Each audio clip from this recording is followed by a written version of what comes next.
Bonjour à tous, je continue mes vidéos puisque j'enregistre celle-ci à la suite de celle d'avant sur l'esprit et l'énergie du signe. Et dans cette nouvelle vidéo, je veux vous parler d'un autre partage d'expérience qui est relié à ce que j'ai pu vous dire dernièrement, mais qui en même temps n'est pas le même. Et c'est du fait d'avoir enlevé toutes les barrières de l'espace du cœur entre moi, l'autre, entre moi et la vie, entre tout ce que l'on contrôle pour se protéger, et de tout ce qui s'est passé quand j'ai fait ça et quand j'ai incarné cette nouvelle réalité. En fait, je vous l'ai expliqué dans mes 2 dernières, même dans mes 3-4 dernières vidéos, à différents niveaux, de différentes manières. J'ai vécu un gros éveil à l'unité. Je suis arrivée à la fin de 25 ans de guérison qui m'a permis de sortir de la survie pour rentrer véritablement dans la vie et comprendre ce que c'était vraiment, véritablement, peut-être pour la première fois. J'ai vraiment travaillé la notion de présence, d'accueil, euh, à moi-même, à l'autre, au flux de la vie, sans barrière ni contrôle, simplement en surfant sur ce qui est là dans l'ici et le maintenant. J'ai beaucoup travaillé l'amour inconditionnel aussi, suite à des gros éveils que j'ai fait en 2025. Bref, beaucoup de choses comme ça qui sont tous liées finalement à la non-dualité et à cette énergie d'unité qui va de pair avec le cœur. Et donc, sur ce chemin-là que j'ai fait ces dernières années et qui s'est terminé en 2025, il y a un moment donné, en 2025, où Marie-Madiane est venue me rendre visite. C'est une énergie à laquelle je suis très reliée depuis toujours, mais avec laquelle je n'étais pas encore prête à travailler avant 2022. Même si ça fait partie de ma mission de vie. Ma mission de vie est d'abord venue par d'autres énergies avant, parce que j'étais pas encore prête pour celle-ci. Marie-Madeleine, quand elle est venue, elle me dit, toi, mon énergie, c'est de faire descendre l'amour divin dans l'expérience humaine et dans quelque chose de très simple, de très vivant, dans simplement le partage, la compassion, l'empathie, la reliance, le fait de vivre simplement. C'est pas une énergie très incroyable, et en même temps, c'est justement ce qui est incroyable et de plus vivant. Toujours est-il que quand elle est venue à moi pendant mon parcours de fertilité que je vivais, qui me faisait beaucoup travailler sur l'ouverture du cœur, à un moment donné, elle est venue me dire, ok Magali, maintenant que tu arrives à la fin de tes guérisons, que tu sors de la survie pour rentrer dans la vie, bah, il faut reconditionner ton mental à toutes les barrières, et ton cœur à toutes les barrières que tu t'es mis, qui font que tu conditionnes et qui font que c'est pas complètement ouvert et complètement en accueil de toi, de l'autre, de la vie. Vous savez, toutes ces barrières, tous ces murs qu'on érige pour se protéger quand on est dans la survie et à la suite de nos blessures. Et elle me dit une phrase que je transmets beaucoup maintenant, qui m'a beaucoup marquée. Elle me dit, l'amour inconditionnel, Magali, il ne peut pas être par définition ni conditionnel, ni conditionné.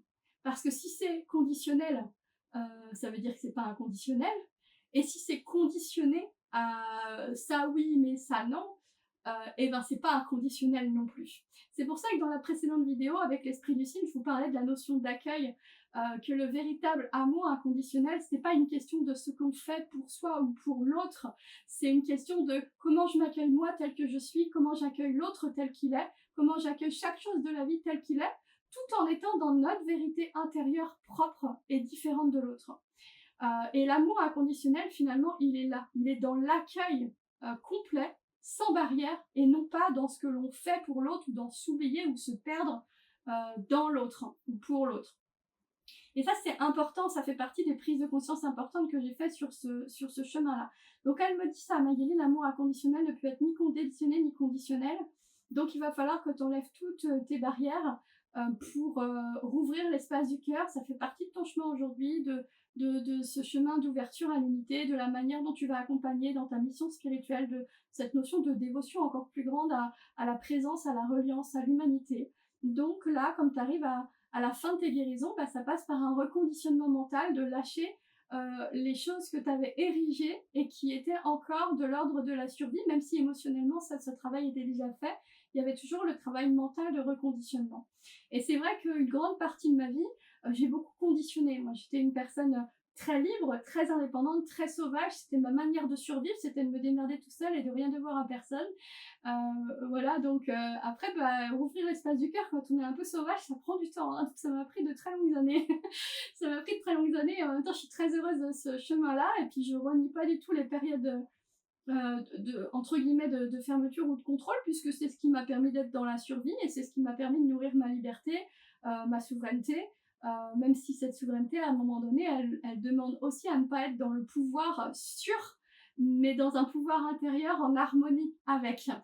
Et ça c'est complètement différent, et c'est un travail qui forcément est proposé à un moment donné quand on est prêt à lâcher nos anciens mécanismes.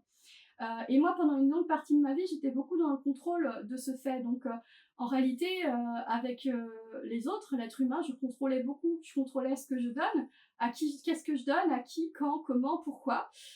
Moi, si on sonne à ma porte à 22h et que je sais pas qui c'est, même pas en rêve, j'ouvre la porte, quoi. Il y avait vraiment cette notion-là. Voilà.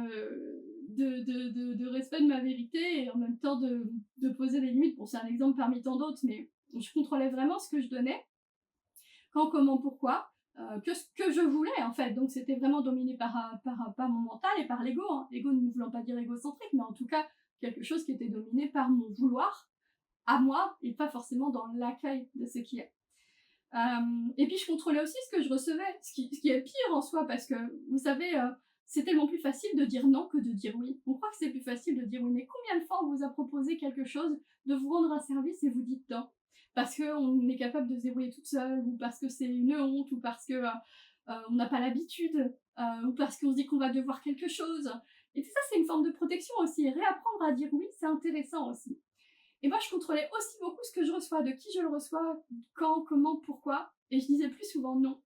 Et donc forcément que ce travail de réouverture du cœur et d'accueil et d'amour inconditionnel dans l'ouverture, dans l'accueil, il devait forcément se faire par un reconditionnement de ces mécanismes mentaux qui appartenaient à l'ancien, à la survie et à ces 25 ans de guérison que je mettais derrière moi pour rentrer vraiment dans la vie et dans l'harmonie naturelle avec le vivant, moi, l'autre, la vie, le divin. Et donc, il a fallu que je lâche toutes ces barrières-là pour revenir en accueil. Mais revenir en accueil, il faut que ce soit au moment où on est prêt. Parce qu'évidemment, il y a des moments dans la vie où on a besoin de cette survie, on a besoin de cette protection, on a besoin de ces murs, on a besoin d'ériger des limites, on a besoin de protection. Évidemment, ça ne correspond pas à des gens qui sont dans l'œil du cyclone et qui doivent se sécuriser à l'instant T. Mais c'est quelque chose qui est beaucoup invité par l'univers à travailler quand cette sécurité, elle continue d'être portée à différents niveaux, qu'elle soit émotionnelle, physique, corporelle ou mentale, dans les comportements ou dans les croyances, alors qu'on n'en a plus besoin et que dans les faits, on est sécurisé depuis longtemps. Vous voyez ? Et c'est là que ça devient intéressant de travailler ça et de pouvoir accepter de se remettre en réouverture. D'ailleurs, c'est assez drôle parce que à une époque, j'ai commencé du coup à travailler là-dessus en 2025, à venir lâcher ces mécanismes-là dont j'avais parfaitement conscience, mais quand Marie-Madeleine est venue me dire ça, je me suis dit, bah, on verra bien, mais moi je vois pas trop comment je vais faire ça. Hein. Parce que bon, quand on porte quelque chose pendant 30, 40 ans, enfin, voilà, moi j'ai 43 ans aujourd'hui, j'avais fait ça une grande majorité de ma vie, même si j'avais beaucoup réouvert entre-temps et que j'avais beaucoup éveillé ma conscience, ça n'empêchait pas que c'est quand même quelque chose qu'on porte depuis toujours et qui est quand même hyper bien ancré et installé. Donc je dis ça à Marie-Madeleine, bon, on verra bien. En tout cas, j'ai fait comme je fais d'habitude, c'est-à-dire que quand j'ai besoin de travailler quelque chose, je commence à travailler en guidance si c'est pas clair. Mais en général, ça vient tout seul parce que je reçois. J'ai rarement besoin de demander les choses qui sont prêtes à être travaillées. Elles viennent par les expériences de ma vie, par les signes, par les synchronicités. Et après, quand je vais demander à mes guides et dialoguer, c'est vraiment quand j'ai besoin de compléments. Mais en réalité, dans l'expérience de vie, il y a déjà toutes les infos, en tout cas dans ma vie à moi. Donc je fais toujours ça, c'est soit je demande la guidance s'il y a besoin, et après je travaille en soins énergétiques. Je vais voir s'il y a des libérations de mémoire, des nettoyages, des dégagements, des apaisements, des apports d'énergie, des choses à faire, combien de soins ils vont pouvoir m'aider éventuellement. Et je me mets à fond sur les soins parce que je sais que ça ouvre des portes dans mon corps, dans mon cœur, dans mon âme, ça ouvre des portes dans mon inconscient, qui va faire qu'à un moment donné, ce que je ne faisais pas va devenir quelque chose qui va venir naturellement et de manière fluide, alors que ça ne l'était pas avant. Et je fais des soins quand même depuis de très longues années, donc, et je me canalise mes propres soins, donc je vois bien comment ça fonctionne. Donc en général, je commence comme ça. Donc je pars à me faire plein de soins, à voir combien de soins il me faut et à faire plein de soins pour nettoyer, réencoder mon mental et libérer encore des choses qui peuvent m'aider à ça, etc., etc. Mais en me disant j'accueille, je verrai bien, mais voilà, j'imaginais pas pour autant que c'est pas que je me disais que je vais pas y arriver, mais je me disais pas non plus je vais y arriver parce que ça me semblait tellement énorme de pouvoir être dans ce niveau d'accueil, d'harmonie, d'unité avec le vivant, avec le monde, que enfin, j'imaginais de toute façon pas les éveils que j'allais vivre en 2025, ni le changement de paradigme que ça a amené sur ma vision de moi-même, de la vie, du monde et ma manière d'accompagner aujourd'hui. J'étais tellement loin d'imaginer tout ça et pourtant c'est arrivé et ça a fonctionné. Donc je suis rentrée dans cette dynamique de soins et petit à petit, ça s'est montré par des expériences de vie. D'abord parce que à travers des rencontres où j'ai commencé à rencontrer des gens où il y avait une reliance directe, où je pouvais sentir des énergies. Si l'autre était dans l'ouverture du cœur, dans le sens accueil, et moi aussi, où je pouvais sortir une vraie reliance d'amour profonde et puissante avec quelqu'un que je connais pas pendant 5 minutes, même si je vais pas le revoir après. Et en fait, j'ai commencé à vivre des expériences comme ça qui ont fini par me faire comprendre et me montrer que ça y est, je les avais enlevées, ma barrière. Et à ce moment-là, j'ai compris qu'il y avait plein d'énergie, plein d'émotions, plein de relations, plein de situations que je ne pouvais pas vivre avant. Ça ne pouvait tout simplement pas venir à moi, puisque en fait, tout était contrôlé. Comme quand on a des barricades, etc. Moi, c'était plutôt un verrou, j'ouvre, je ferme, j'ouvre, je ferme quand je veux. Comment les choses autres pouvaient venir à moi si c'est moi qui décidais et qui contrôlais? Ça ne pouvait pas. Donc en fait, je me suis mis à vivre plein d'expériences nouvelles comme ça et je me suis dit, waouh, c'est fou, ça m'a connecté encore plus à l'amour, au lien, à la gratitude, à des expériences dans les relations ponctuelles ou plus durables qui ont été juste incroyables. Et je me suis rendu compte que ça y est, j'y étais, j'avais vraiment enlevé mes barrières et j'étais vraiment en train de vivre cette notion d'accueil avec tout ce que ça a touché dans les relations, mais aussi à moi-même et d'accueil de la vie sans rejeter ce qui arrive, même quand c'est souffrant. Et donc j'ai beaucoup travaillé ça et j'ai vécu ces moments-là assez extraordinaires de liens uniques avec des personnes, mais surtout j'ai pu expérimenter cette notion d'accueil. À chaque instant, je m'accueille moi telle que je suis dans ma vérité, même si elle ne me plaît pas toujours. À chaque instant, j'accueille l'autre tel qu'il est, même si ce qu'il est ne correspond pas forcément à ce que je suis. Je peux co-créer avec lui sans le rejeter pour autant et tout en étant dans ma vérité et en posant mes limites avec bienveillance et amour si c'est nécessaire ou en restant ouverte et en l'acceptant tel qu'il est. Mais je peux aussi l'accepter en posant mes limites parce que dans l'intention, on peut rester ouvert tout en étant dans notre vérité. Donc j'ai beaucoup expérimenté et incarné autour de l'accueil de soi, de l'accueil de l'autre, mais aussi de l'accueil du flux de la vie. Parce que quand une chose est là, ça sert à rien de rejeter, de contrôler, de nier, de fuir. Quand c'est là, il y a une expérience qui arrive, elle est là. En fait, la seule chose qu'on peut faire, c'est la ressentir, l'éprouver, la vivre et la laisser passer. En fait, on n'a pas le choix. Donc j'ai beaucoup expérimenté ces notions d'accueil aussi et d'apprendre à éprouver les choses et à comprendre que tout n'a pas besoin de trouver une solution, tout n'a pas besoin d'être guéri. On a juste besoin de ressentir, d'éprouver pour vivre pleinement et de laisser passer. Et quelquefois, c'est juste ça. Et plus on lutte, plus on est dans la survie et moins, en fait, on laisse passer les choses. Et c'est hyper important, hyper intéressant de travailler cet accueil à ce niveau-là.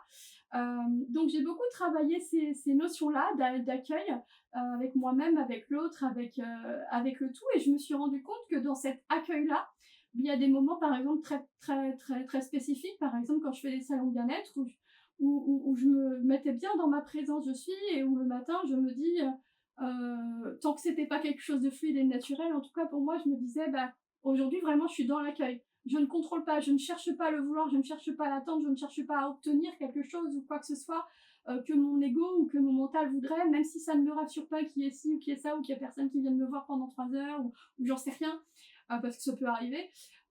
Juste, je suis dans l'accueil et donc je reste le cœur ouvert et en accueil de tout ce qui est, en sachant que cela est juste et que je l'accueille comme tel et que je vais surfer dessus. Et en fait, j'ai jamais vécu autant d'amour, autant de complétude, autant de satisfaction, de gratification, de gratitude et d'abondance et de prospérité que depuis que j'incarne le plus possible au quotidien l'accueil. Bien sûr, en tant qu'être humain, il y a des moments où c'est plus difficile que d'autres, mais n'empêche que de vivre quelques prises de conscience comme ça change quand même radicalement notre vision de la vie. Et après, ça se travaille, c'est quelque chose que l'on incarne et que l'on apprend à expérimenter au quotidien. Mais je peux vous dire une chose, c'est que ce que j'ai appris, j'en parlais dans ma précédente vidéo, c'est que l'amour inconditionnel, c'est pas faire des choses pour les autres, c'est être en accueil de soi et de l'autre tel qu'il est, et ce qui n'empêche pas de pouvoir ne pas se perdre et d'être dans sa vérité intérieure tout en restant ouvert à l'autre, et que cet accueil-là, c'est accueil égale amour, mais égale harmonie, égale divin, égale abondance, égale tout. Parce que quand on enlève toutes les barrières, qu'est-ce qui se passe? C'est qu'il n'y en a plus aucune. Donc du coup, on peut être touché par l'autre, touché par la vie, touché par le divin, tout peut nous atteindre, y compris des choses souffrantes, mais y compris aussi des choses merveilleuses. Et ce qu'on n'avait pas imaginé pour nous-mêmes, avoir encore plus grand que ce que l'on avait imaginé. Et on peut toucher vraiment des choses du doigt qui sont juste incroyables, et surtout, dans l'accueil, se rendre compte qu'on n'a jamais été, qu'on s'est jamais senti autant aimé, déjà aimé, quelle que soit notre situation, et même sans rien changer de notre vie dans l'ici et le maintenant. Il y a une espèce de switch mental qui peut se faire et qui peut nous aider à comprendre qu'en fait, je suis aimée, je suis complète, je suis assez, et j'ai déjà de l'abondance et de la prospérité.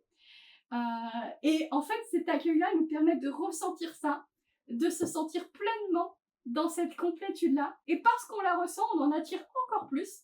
Et on reçoit encore plus de l'extérieur, de l'amour, de la présence, de la complétude, de l'abondance, de la prospérité, etc.